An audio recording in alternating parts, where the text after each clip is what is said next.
This was the Fyre Festival of politics. The Kamala Harris campaign was the Fyre Festival of politics. And what do I mean by that? They raised all this money, but they actually spent it on their buddies. They spent it on vendors. They spent it on stuff that had nothing to do with the race. And in fact, it was money laundering. What, Kev, you had the numbers the other day, right?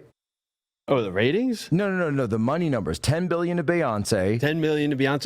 That's why I told the president. $10 million to Beyonce. Chris Macchio volunteered. He said, yeah, he sure did. Yeah, Chris Macchio volunteered. He did it for free. For free. He did it for free. He did it for free because he had to love a country. I want to come to Mar-a-Lago. And out of a tribute, right? And when he was at Butler and when he was at MSG, skip one too? And she didn't sing. Yeah, and she didn't sing. And then there was and then Megan Thee Stallion. That was $5 million. Work teams got millions of them. And Oprah was $1 million. Oprah, and she don't even sing at all. So Cliff, how much did they donate? Yeah, right, exactly. Well, I don't think they donated anything. I think they got the money. Cliff, walk me through this because you put together the chase, and there's always, whenever you get involved in political and donations, all this, people say, "Whoa, is this actually going to win an election, or is this going in your pocket?" You know, break down what you did compared to what they did. We put together a real ground game. They put together the Fyre Festival of politics. Yeah, I mean, listen, it was all smoke, and it turned out there was no fire, right? Everybody kept hearing this message that they've got this impeccable ground game.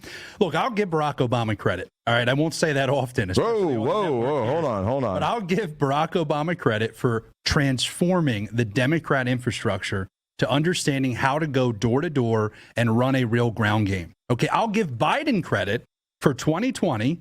They understood the new rules. They adapted to the rules. They started to chase ballots. They harvested ballots. They ran a strong ground game. What happened here, Jack, and it might be the greatest case of fraud in American politics. Wow. Is Harris's campaign came in. They replaced a lot of the people that were, we'll say, trusted activists or organizers for Biden. Even if we disagree with them on everything, they were out of Obama world, and they understood community organizing.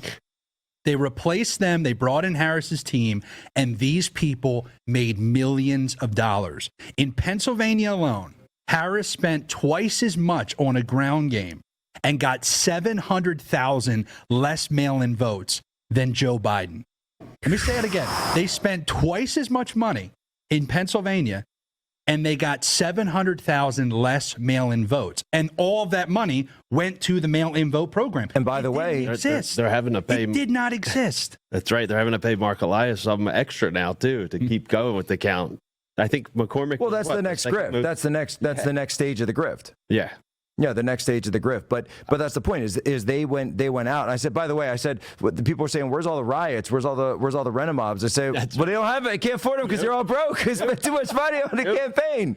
And it's like you're sitting there. It's like they promise you joy and change, and they give you stale cheese sandwich in a styrofoam box, just like the Fyre Festival. But Cliff, Bob Brady. The fact that she would not give him, he goes, she wouldn't give me the resources. She wouldn't give me the resources. Look, we know what that means in Philly, all right? The way it works is the local party boss wants a little taste of all these millions that are flying around, and this is what he uses to bring out the ward bosses, to bring out the division leaders, and then he goes on NBC 10 and just starts dumping her. Not only would she not pay him, she wouldn't even meet with the man in the most important city of the most, from a Democrat perspective, the most important city of the most important swing state. How do you not do that? I don't get it.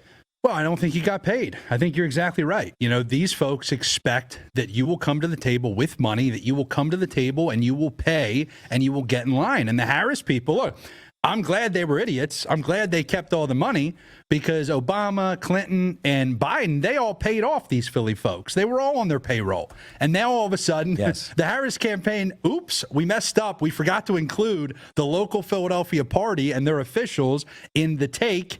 And look what happened. They didn't show up.